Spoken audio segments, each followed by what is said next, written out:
நீங்கள் பார்த்து கொண்டிருப்பது உங்கள் ஜாஷுவா டிவி. சகல ஜனங்களுக்கும் நற்செய்தி.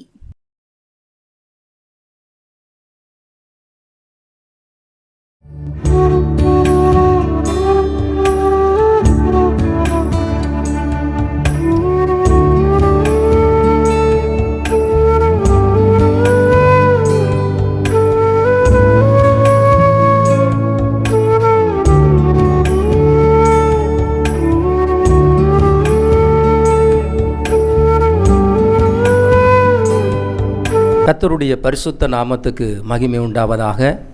இயேசுவின் அரவணைக்கும் நேரங்கள் இந்த நிகழ்ச்சிக்கு உங்களை அன்போடு வாழ்த்தி வரவேற்கிறோம்.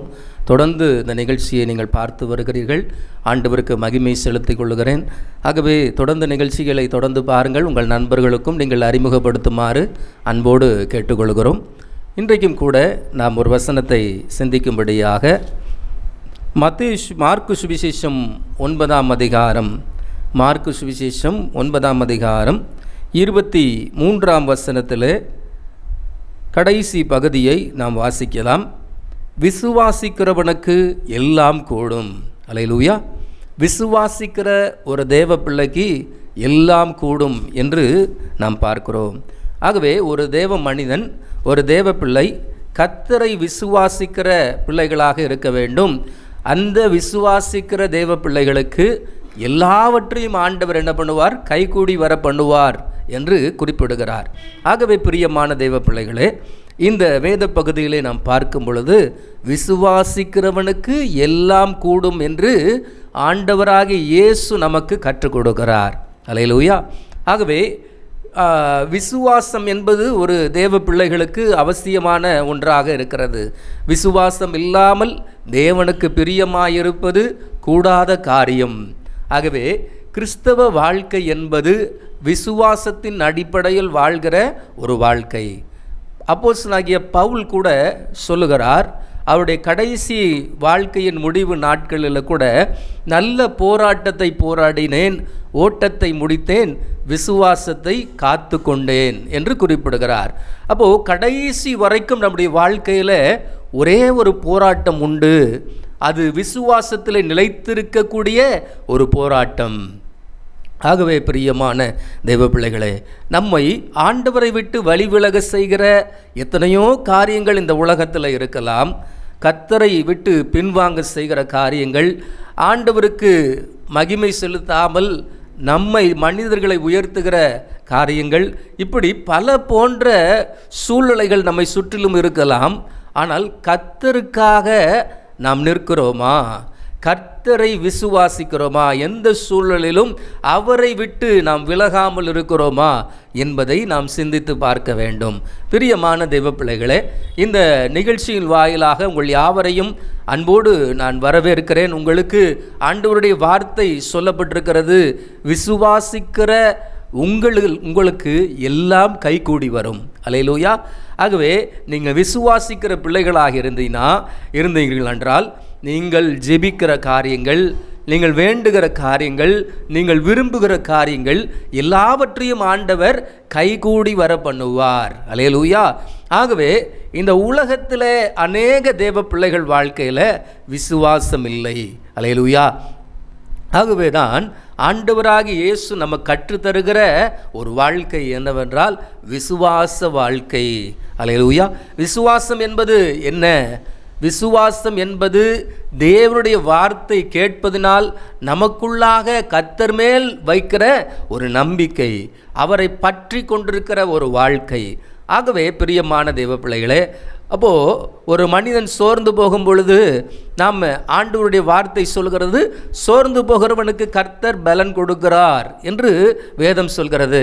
அப்போ சோர்ந்து போய் கவலையில் இருக்கிற மனிதன் எப்படி அவங்க உற்சாகம் அடைய முடியும், எப்படி எழும்ப முடியும் என்றால் இந்த வேத வசனத்தை வைத்துதான். ஆகவே விசுவாசம் கேள்வியினால் வலும் என்று அப்போஸ்தலனாகிய பவுல் குறிப்பிடுகிறார். ஆகவே விசுவாசிக்கிற தேவ பிள்ளைகள் ஆண்டவருக்கு பிரியமான பிள்ளைகள். அல்லேலூயா. ஆண்டவருக்கு விசுவாசம் இல்லாமல் தேவனுக்கு பிரியமாக இருக்க முடியாது. ஆகவே கர்த்தருடைய பிள்ளைகள் விசுவாசிக்கிற தேவ பிள்ளைகளாக இருக்க வேண்டும் என்று வேதம் சொல்கிறது. ஆகவே பிரியமான தேவ பிள்ளைகளே, இன்றைக்கும் கூட இந்த நிகழ்ச்சியை பார்த்துக்கிற உங்களை பார்த்து ஆண்டவர் சொல்கிறார், நீங்கள் விசுவாசிக்க கூடுமானால் உங்களாருக்கு எல்லாம் கைகூடி வரும். அல்லேலூயா. பாருங்க, இந்த வேத பகுதியில் ஆண்டவராகிய இயேசுவினுடைய ஒரு ஊழியம் நடைபெற்று கொண்டிருக்கிறது. ஆண்டவர் தம்முடைய சீஷர்களோடு கூட இணைந்து எங்கும் தேவனுடைய ராஜ்யத்தை பிரசங்கித்து கொண்டிருக்கிறார். அவருடைய வருகை குறித்து பேசுகிறார். அதே போல நான் போன பின்பு ஒரு தேற்றுருவாளன் வருவார். அதே போல இந்த உலகத்தில் எப்படியெல்லாம் காரியங்கள் நடப்பிக்கும், இந்த உலகம் கடைசி நாட்களில் எப்படியெல்லாம் ஒரு அழிவு உண்டாகும், அந்த நேரத்தில் கர்த்தருடைய பிள்ளைகள் எப்படி தேவனுக்குள்ளாக இருந்து அவர்களை என்ன பண்ணுவாங்க, இரத்த சாட்சியாக மரிப்பார்கள். இந்த காரியங்களை எல்லாம் சீஷர்களுக்கும் மக்களுக்கும் ஆண்டவர் என்ன பண்ணுகிறார், உபதேசித்து போதனை செய்து அவர்களுக்கு வெளிப்படுத்தி கொண்டிருக்கிறார்.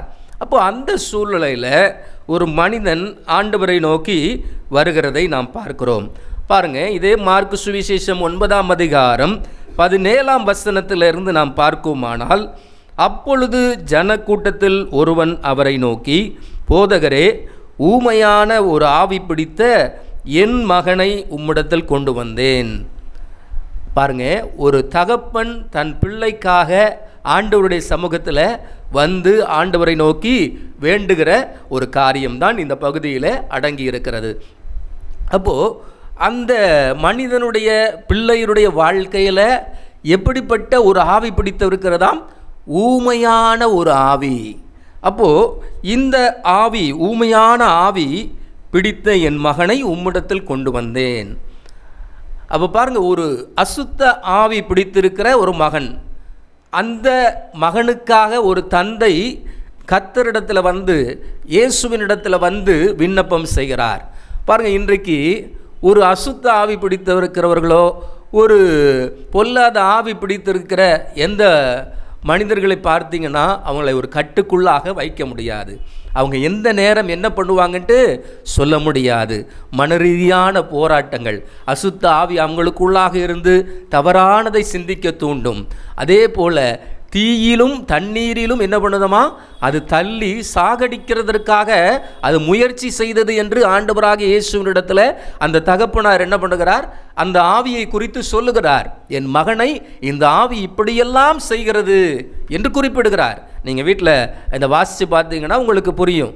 அப்போது இப்படி ஒரு ஆவி பிடித்த ஒரு மனிதன் இவ்வளவு அலக்களிக்கிற ஒரு வாழ்க்கை பாருங்க, அது சிறு வயது தொடங்கியே அவனுக்குள்ளாக இருந்தது என்று சொல்லுகிறார். பாருங்க, இந்த மகனை என்ன பண்ணுகிறாங்க அதை குறித்து சொல்லுகிறார். 18வது வசனம், அது அவனை எங்கே பிடித்தாலும் அங்கே அவனை அலைக்கழிக்கிறது. அப்பொழுது அவன் நுரை தள்ளி பல்லை கடித்து சோர்ந்து போகிறான். அதை துரத்தி விடும்படி உம்முடைய சீஷர்களிடத்தில் கேட்டேன், அவர்களால் கூடாமல் போயிற்று. அல்லேலூயா. அப்போ இந்த இடத்துல அவருடைய சீஷர்கள் இடத்துல கொண்டு போகிறாங்க. ஆனால் அவர்களால் என்ன பண்ண முடியலை, துரத்த முடியலை. அவர் சொல்லுகிறார், ஆண்டவராகிய இயேசு சொல்லுகிறார், அவர் பிரதியுத்தரமாக, விசுவாசமில்லாத சந்ததியே, எதுவரைக்கும் நான் உங்களோடு இருப்பேன், எதுவரைக்கும் உங்களிடத்தில் பொறுமையாக இருப்பேன், அவனை என்னிடத்தில் கொண்டு வாருங்கள் என்றார். அவனை அவரிடத்தில் கொண்டு வந்தார்கள். அவரை கண்டவுடனே அந்த ஆவி அவனை அலைக்கழித்து அவனை தரையிலே விழுந்து நுரை தள்ளி புரண்டான். பிரியமான தேவ பிள்ளைகளே, அப்போ பாருங்க, விசுவாசமில்லாத சந்ததியே என்று குறிப்பிடுகிறார். அப்போது ஆண்டவராகிய இயேசுவே என்ன கற்றுக் கொடுக்கிறார், ஒரு விசுவாசத்தை தான் அவர் போதிக்கிறார். மனிதர்கள் ஆண்டவரை விசுவாசிக்க வேண்டும், பிதாவாகிய தேவனை நேசிக்க வேண்டும். பிதாவை எங்கும் தொழுது கொள்ளும் காலம் என்ன பண்ணுகிறது, வந்திருக்கிறது இயேசுவின் மூலமாக. ஆகவே இயேசு அந்த பிதாவோடு இருக்கிற அந்த ஐக்கியத்தை கிறிஸ்துவின் மூலமாக இணைத்திருக்கிறார். ஆகவே இதை சொல்லும்படியாகவே ஆண்டவர் இந்த உலகத்துக்கு வந்தார். ஆகவே பிரியமான தேவ பிள்ளைகளே, அப்படி இருக்கப்பட்ட அந்த நேரத்தில் அந்த பிசாசு அவனை என்ன பண்ணுகிறது, நுரை தள்ளி அலக்களிக்கிறது. அப்போ இயேசுவினிடத்தில் வந்தவுடனே அவனால் நிற்க முடியலை. இயேசு மனிதனாக இருந்தார், ஆனால் பிதாவோடு ஒவ்வொரு நாளும் ஐக்கியத்தில் இருந்தார். அல்லேலூயா. ஆகவே இந்த இடத்துல அவர் சொல்லி கொடுக்கிற ஒரு காரியம் என்ன? பிதாவோடு ஐக்கியமாயிருந்த இயேசுவுக்கு முன்பதாக அந்த அசுத்த ஆவியால் நிற்க முடியவில்லை. அல்லேலூயா. அந்த அசுத்த ஆவி அலைக்கழிக்க ஆரம்பிக்கிறது. ஆகவே இந்த இயேசு அந்த பரலோக பிதாவினிடத்தில் அவர் இணைந்து அந்த உறவில் இருந்ததினால அவர்களால் நிற்க முடியாது இருந்தது. ஆகவே தான் அது நுழைத்தள்ளி புரண்டான் என்று சொல்லி பார்க்கிறோம். அப்போதான் ஆண்டவர் கேட்குறாரு, அவர் அவனுடைய தகப்பனை நோக்கி 21ஆம் வசனம், இது இவனுக்கு உண்டாகி எவ்வளவு காலமாயிற்று என்று கேட்டார். அதற்கு அவன், சிறு வயது முதற்கொண்டே உண்டாயிருக்கிறது. பிரியமான தேவ பிள்ளைகளே, அப்போ பாருங்க, ஒரு சின்ன வயசுலேருந்து அவருடைய வாழ்க்கை, ஒருவேளை அவன் வாலிப வயதை கடந்து ஒரு திருமணம் முடிக்கிற ஒரு ஸ்டேஜில் இருந்திருக்கலாம், அல்லது அந்த திருமண ஸ்டேஜ் முடிஞ்சு பல நாட்கள் அவன் என்ன பண்ணியிருக்கலாம், திருமணமாகாமலே ரொம்ப வருஷ காலம் ஒருவேளை அந்த பிசாசின் பிடியில் இருந்திருக்கலாம். அவனை பார்க்கும் பொழுது எல்லாரும் என்ன பண்ணுவாங்க, அவன் செய்வது அறியாது அந்த அசுத்தாவி என்னெல்லாம் சொல்லுகிறதோ அதன்படி தான் செய்வான். அப்போது அவனை பார்க்குறவங்களால் என்ன பண்ண முடியாது, ஐயோ இவனிடத்துலையா கிட்ட போகக்கூடாது, இவன் பிசாசு பிடித்தவன் என்று சொல்லி எல்லாரும் என்ன பண்ணுவாங்க, ஒதுக்கி வைப்பாங்க. ஒருவேளை அந்த குடும்பத்தையே என்ன பண்ணியிருக்கலாம், ஒதுக்கி வைக்கலாம். யாருமே அவர்களை நேசிக்க முடியாத ஒரு சூழ்நிலையில் இருக்கலாம். ஆனால் பிரியமான தேவ பிள்ளைகளே, அன்றைக்கு இயேசுவின் இடத்துல வந்தாங்க. அந்த இயேசுவுக்கு முன்பதாக அந்த பிசாசால நிற்க முடியவில்லை. அல்லேலூயா. அவர் பரலோகத்திலே உறவு கொண்டிருந்தார். பிதாவாகிய தேவனோடு அவர் பேசி கொண்டிருந்தார். அந்த அன்பிலே நிறைந்தவராயிருந்தார். அந்த பரிசுத்த ஆவியின் பிரசன்னத்தினால் நிறைந்தவராயிருந்தார். ஆகவேதான் பிரியமான தேவ பிள்ளைகளே, நம்முடைய பிள்ளைகளை பார்த்து ஆண்டவர் சொல்லுகிறார், விசுவாசம் இல்லாத சந்ததியே, எதுவரைக்கும் நான் உங்களோடு இருப்பேன். நீங்களும் என்ன பண்ணுங்க, தேவனோடு இருக்கிற அந்த உறவில் நிலைத்திருங்க. அப்போ நீங்க சொன்னாலும் என்ன பண்ணும், ஓடி போயிடும். அல்லேலூயா. அதை தான் ஆண்டவர் கற்றுக் கொடுக்கிறார். ஆகவே கர்த்தருடைய பிள்ளைகள் எப்பொழுதும் கர்த்தரை நோக்கி என்ன பண்ண வேண்டும், உறவில் இருக்க வேண்டும். ஆண்டவரோடு இருக்கிற அந்த ஐக்கியத்தை நாம் விடாது இருக்க வேண்டும்.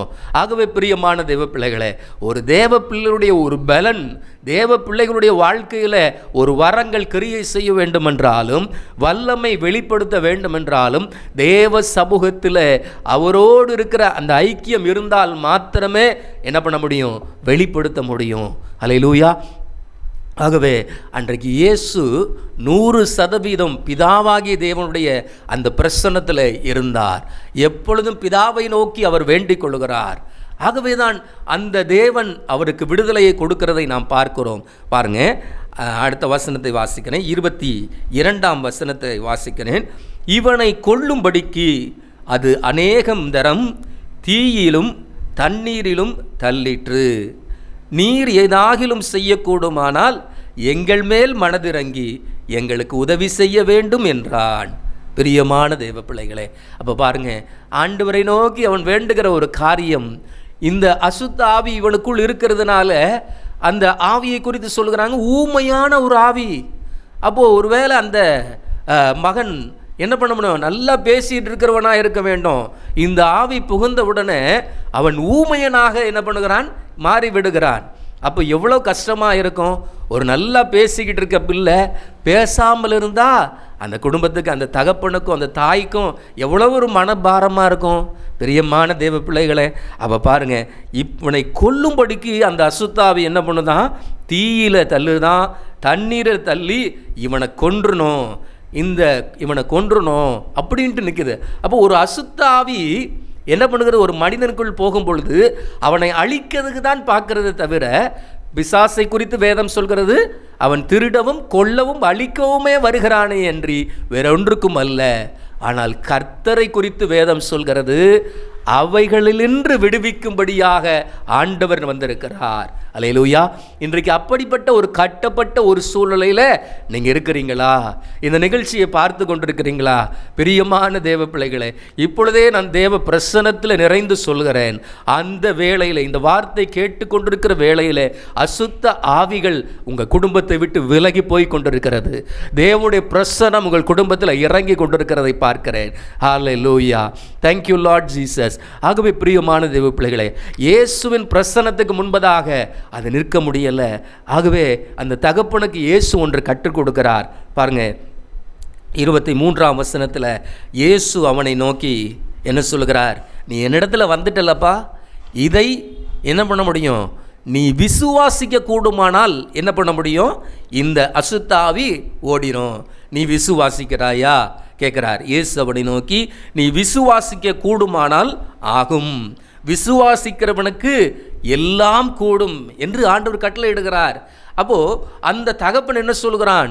ஐயா, நான் விசுவாசிக்கிறேன். உடனே பிள்ளையின் தகப்பன், விசுவாசிக்கிறேன் ஆண்டவரே, என் அவிசுவாசம் நீங்கும்படி உதவி செய்யும் என்று கண்ணீரோடு சத்தமிட்டான். அல்லேலூயா. ஒரு கர்த்தருடைய பிள்ளைகளுடைய வாழ்க்கையில் ஒரு தடையாக இருக்கிற காரியம் என்னவென்றால் அவிசுவாசம். அல்லேலூயா.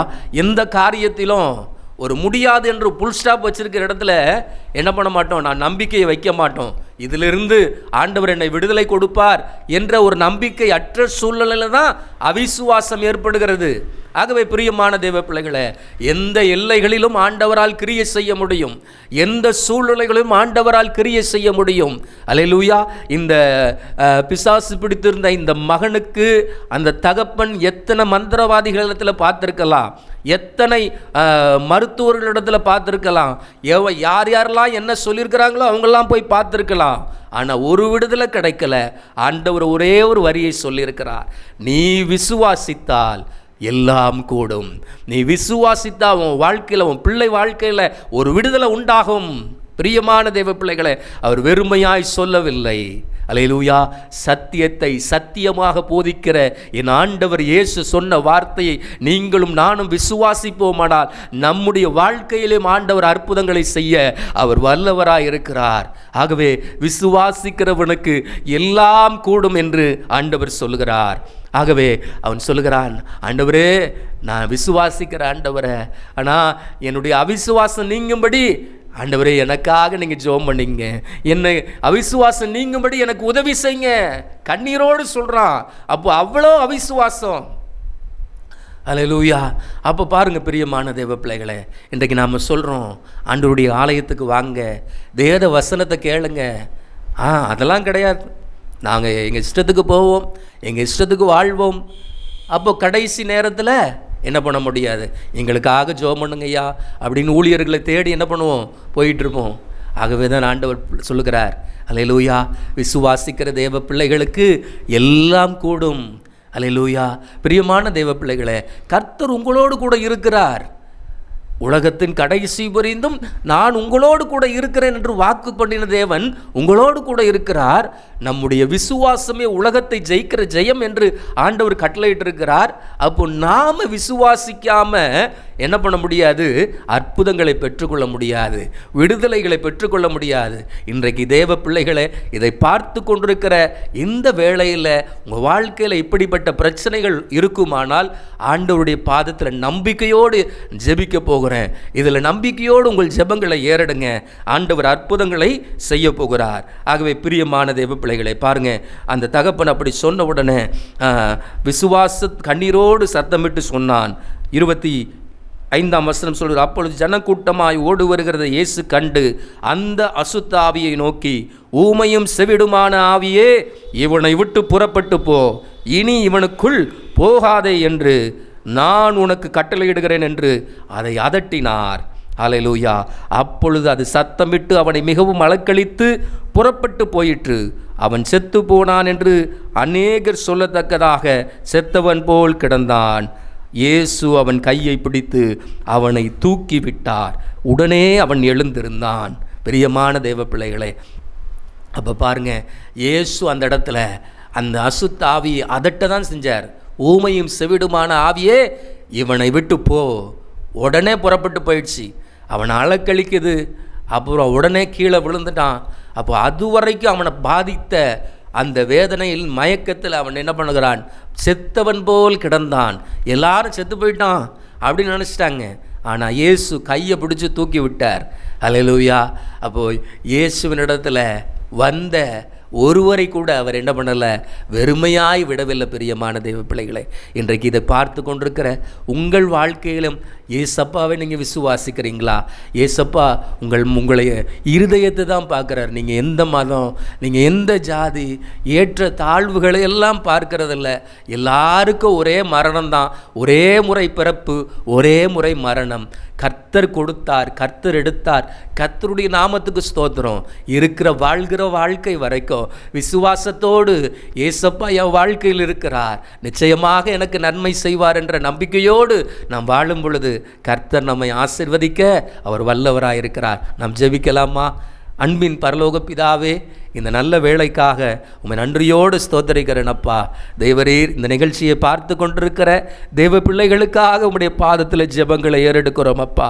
ஆண்டவரே கர்த்தாவே, எந்த சூழ்நிலையில் இந்த நிகழ்ச்சியை பார்த்து கொண்டிருக்கிறார்களோ அவர்கள் மீது என் ஆண்டவருடைய பிரசன்னம் இப்பொழுதே இறங்குவதாக. எல்லா ஆண்டவரே குடும்பத்தில் கட்டி வைத்திருக்கிற எல்லா அசுத்த கிரியைகள், அசுத்த ஆவிகள் இப்பொழுதே இந்த குடும்பத்தை விட்டு ஆண்டவரே அவர்களை விட்டு விலகி போகட்டும் என்று கட்டளையிடுகிறேன். பரிசுத்த ஆவியானவருடைய பிரசன்னம் இறங்குவதாக. கர்த்தருடைய வல்லமை இந்த குடும்பத்தில் இறங்கட்டும் சுவாமி. ஆண்டவரே கர்த்தாவே, மந்திரத்தினால சூனியத்தினால கட்டப்பட்டிருக்கிற தேவ பிள்ளைகள் வாழ்க்கையில் இப்பொழுதே அந்த கட்டுகள் அவிழ்க்கப்படுவதாக. இயேசுவின் நாமத்தினால் அசுத்த ஆவிகள் வெளியேறுவதாக. ஹல்லேலூயா. ஓ ரியாமா ஷகல ரமஹந்தரகா. ஹல்லேலூயா. பரிசுத்த ஆவியானவருடைய பிரசன்னம் இந்த குடும்பத்தில் நிறைவாய் உண்டாகட்டும், நிறைவாய் உண்டாகட்டும். ஆண்டவரே, எல்லா வியாதி ஆண்டவரே அசுத்த ஆவியினால் கட்டப்பட்டு பலகீனப்படுத்துகிற ஆவிகள் இயேசுவின் நாமத்தினால விலகி போகட்டும். ஒரு விடுதலை உண்டாகட்டும் அப்பா. ஆண்டவரே, பல போராட்டங்களில் ஆண்டவரே ஒவ்வொரு நாளும் போராட்டி கொண்டிருக்கிற தெய்வ பிள்ளைகளுக்காக ஜெபிக்கிறோம் ஆண்டவரே. தகப்பனே ஸ்தோத்திரம். என்னுடைய வாழ்க்கையில் உயர்வே இல்லையே, என்னுடைய வாழ்க்கையில் எந்த சூழ்நிலையிலும் எங்கு போனாலும் ஒரு தடுப்பு சுவரை போல என் வாழ்க்கையில் இருக்கிறது ஆண்டவரே. எழும்ப முடியாமல் இருக்கிறேனே ஆண்டவரே. எந்த சூழ்நிலையிலும் ஒரு நெருக்கத்தில் நான் இருக்கிறேனே என்ற சூழ்நிலையோடு பார்க்கிற தெய்வ பிள்ளைகளுக்காக உங்கள் பாதத்தில் ஜெபிக்கிறேன் ஐயா. ஆண்டவரே, இந்த நாளிலிருந்து உடைய பிள்ளைகள் வாழ்க்கையில் ஒரு ஜெயம் துவங்கட்டும் ஆண்டவரே, ஒரு வெற்றி துவங்கட்டும் அப்பா. திறந்த வாசலை உனக்கு முன்பாக வைத்திருக்கிறேன், ஒருவனும் பூட்ட முடியாது என்று சொன்ன வார்த்தையின்படியே அப்பா, இப்பொழுதே நம்முடைய பிள்ளைகள் வாழ்க்கையில் ஒரு திறந்த வாசல் உண்டாகட்டும் ஆண்டவரே. எல்லா வியாதியின் கிரியைகள் மாறட்டும் இயேசுவின் நாமத்தினால. ஒரு புதிய விடுதலை உண்டாகட்டும் அப்பா. கேன்சர் வியாதிகள் இயேசுவின் நாமத்தினால சுகமாகட்டும் ஆண்டவரே. ஆண்டவரே, மருத்துவர் கொடுக்கிற எல்லா ரிப்போர்ட்லாம் இனி வருகிற எல்லா ரிப்போர்ட்டும் நார்மலாக வரட்டும் அப்பா. மருத்துவர்களே ஆச்சரியப்படுகிற அளவுக்கு கர்த்தர் ஒரு அற்புதத்தை செய்து ஆசீர்வதிக்கும்படியாய் ஜெபிக்கிறோம் அப்பா. ஹல்லேலூயா. உங்க நாமம் மகிமைப்படட்டும் ஐயா. தொடர்ந்து வழி நடத்துங்க ஆண்டவரே. ஆண்டவரே கர்த்தாவே, புதிய காரியங்கள் துவங்கப்படட்டும் ஆண்டவரே. உடைய பிள்ளைகள் முயற்சிக்கிற காரியங்கள், புதிய பிசினஸ் ஆண்டவரே, வேலைகள், வியாபாரங்கள் ஆண்டவரே, முயற்சியோடு வாஞ்சையோடு விருப்பத்தோடு ஆரம்பிக்கப்படுகிற இந்த வேலைகள், வியாபாரங்கள் எல்லாவற்றிலும் உம்முடைய கரம் கூட இருக்கட்டும் ஆண்டவரே. கர்த்தர் ஆண்டவரே கர்த்தாவே, உடைய பிள்ளைகள் கையிட்டு செய்கிற வேலைகள் எல்லாம் ஆசீர்வாதம் கட்டளையிடுவேன் என்று சொன்ன தேவன், உடைய பிள்ளைகளை மனதார ஆசீர்வதித்து ஜெபிக்கிறேன் அப்பா. தொடர்ந்து வழி நடத்துங்க. இயேசுவின் நாமத்தில் ஜெபிக்கிறோம் நல்ல பிதாவே. ஆமேன், ஆமேன். கர்த்தர் உங்களோடு இருப்பாராக. ஆமேன். அல்லேலூயா.